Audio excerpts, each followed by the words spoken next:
One point is I desire to reach the dream, right? So that is the point I'm going to cover. So I'll start with one story. Okay. So there was this guy known as Soichiro. So he was born in Japan. His father had a cycle mechanic garage, so he helped his father in between. Okay. So at the age of 15, so his interest of automobile made him to get drop out from the school, apprentice in some garages for 6 long years, and he learned on the automobiles, right, how they operate and other things. So after that, he opened his own garage, right, where he made lots of profits, and his garage was on very top. Actually, he took off.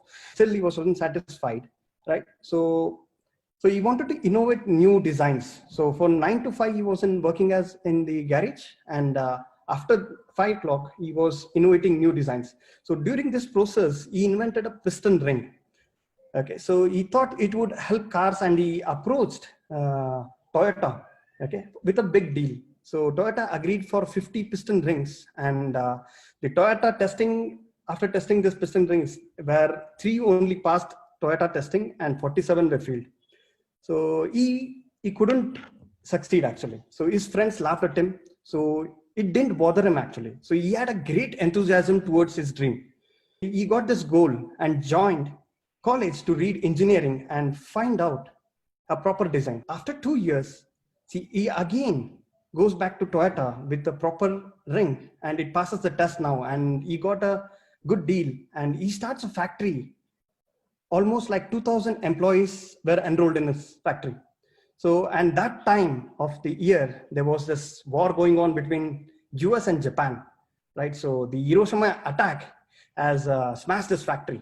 There was no factory at all. So before his dream come true, so all his 4 to 5 years of effort had gone in vain, right? So he started finding a solution. During this war, there was no recreation chances of this factory. But he found the bombs dropped, right? So he found this tank-like sort of a thing, and with a little of cement, he bought his factory for a running mode. But when his factory was operational again, so the worst earthquake happened, and this factory was gone again. But what do you think, guys? So the dreamers never give up, right? So they started finding a way. By this time, there was the war had ended, and also the fuel was over. So without fuel, how will you drive a car? So Toyota's sales dropped down. So who will buy the piston rings which he is producing? So all his money, effort, and time had gone again in vain, right? So, but this guy was a very tough and a man of iron kind of a guy. So he put his engine sort of thing into the bicycle. And now he might have guessed the name of the company. If not, let me come further. Okay, he created this first motorcycle in the history of the world. He got exact. The design was quite weird.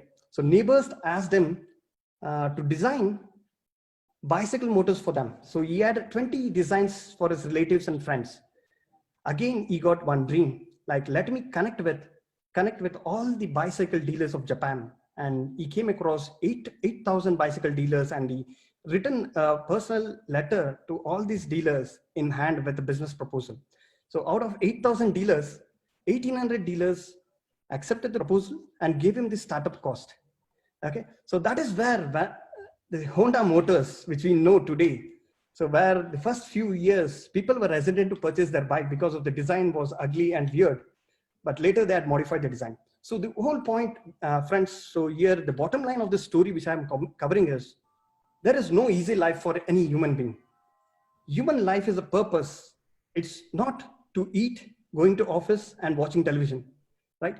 So God wants us to hard work, struggle, and create something and do something for the world.